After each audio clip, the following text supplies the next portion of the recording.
మాకు దోషింది ఎందో దయ్యం ఎందో సారు మమ్మల్ని అయితే బెదిరిస్తున్నారు. మమ్మల్ని ఊళ్ళో ఉండనియరు, బతకనియరు.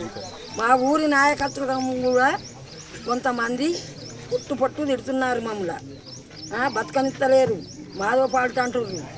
ఏ ఎమ్మెల్యే గారు వచ్చినా మాకు ఇంకొక పార్టీ కాలేదు, ఒకటే పార్టీ ఉండే. ఇప్పుడు 2 చేసిండ్రు. సత్యంగా 2 పార్టీలు చేసి మమ్మల్ని భయపెట్టించుడు. అంటే 100 మంది, అంటే 100 మంది వచ్చుడు. ఆ మూలకు ఈ మూలకు వేసుకపోతామని చిట్కలేసుడు, ఈ బెదిరించుడు మాకు అద్దు స్వామి. మా ఊరు మాకు ఉండాలి. మీరు తలుచుకుంటే మా ఊరు తీసేస్తామని తలుచుకుంటేనే మా ఊరికి రావాలి, లేకపోతే రాజీనామా పెట్టాలి. అంతే స్వామి, మాకు దోషింది అంతే. రావాలి, మా ఊరు మంచిగా చేయాలంటున్నాం. ముందరికి వచ్చి మంచిగా చేయని కాదు కూదంటే మాకు రాజీనామే కావాలి. మాకు ఎమ్మెల్యే గారు వద్దు, సర్పంచ్ గారు వద్దు. మాకు మేమే రాక్షసం అవుతాం. ఈ ఊళ్ళో గారు చేయాలి. మాకు 2 బస్సులు వద్దు మా ఊరికి. ఇప్పుడు 20 రోజులు మేము కొట్టాడబట్టి ఒక్కరు కనబడతలేరు. ఎమ్మెల్యే కనబడతలేరు, సర్పంచ్ గారు మాకు ఎమ్మెల్యేనా మా ఊరు వచ్చినాక నెలకే 30 కామని చెప్తాను అన్నాడు. చేయలేదు. మమ్మల్ని ఆశించిండు.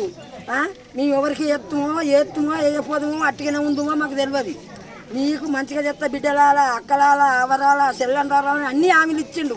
6 గ్యారంటీలు ఇచ్చిండు. ఈసారి గెలవకపోతే సత్తా అని కూడా అన్నాడు.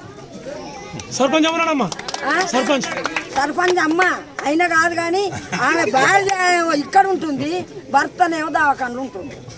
మరి ఎన్ని రోజులు ఉంటాడో మాకు తెలియదు. సర్పంచ్ మీరే గెలిపించుకున్నారు కదమ్మా? గెలిపించుకున్నాం. మేమే గెలిపించుకున్నా కానీ మామిన కేసులు ఎత్తున్నాయి. మామే అనుకున్నాం, మేము మామే అనుకుంటున్నాం కానీ వాళ్ళు అనుకుంటలేరు. 40 మంది ఇండని వేసుకొని వాళ్ళు అనుకుంటలేరు. ఏ దానికి పోయినా ఒక ఈ నారాయణపూర్ ఊరంతా 2 ఎకరాల 2 గుంటలే సర్వే అట. ఇక ఊరంతా సత్యనాశనం అట. ఆ 2 గుంటలకే 2 ఎకరాల 2 గుంటలకే పైసలు ఇస్తారట ఎమ్మెల్యే గారు. చిటికలు వేసుకుంటా 40 కుటుంబాలకు ఇస్తా కానీ ఏ రేటు వాళ్ళకు ఎవరికి ఇయ్య.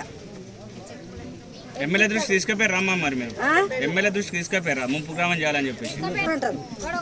తొడగొట్టుకుంటా ఆడవారు పోతేనేమో భయం ఉండదు, వీళ్ళకి భయమేనా?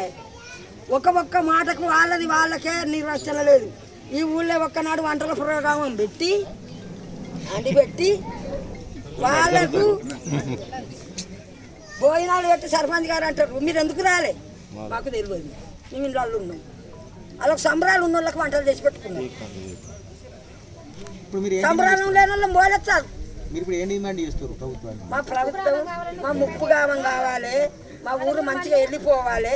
మాది అని మేము అందరం కలుపుకుంటున్నాం కానీ 40 కుటుంబాలు కలుపుకుంటలేరు. మమ్మల్ని ఇచ్చలుగా విడిగా చెప్తుర్రు, వాళ్ళే పాలాప శేఖాలు చెప్తుర్రు.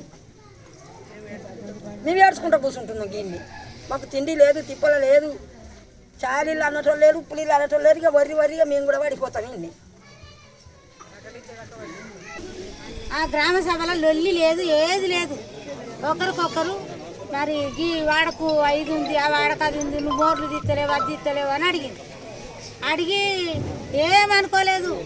మన సినిమాల రాజాయి ఉండి నువ్వు టీఆర్ఎస్ వాళ్ళని తీసుకొచ్చినావు అని చెప్పి మావోనికి లేచిన వాళ్ళు నేనన్నా, చేసేదంతా నువ్వురా, నువ్వు చేస్తున్నావు, చేసేదంతా నా కొడుకుని అంటున్నావురా.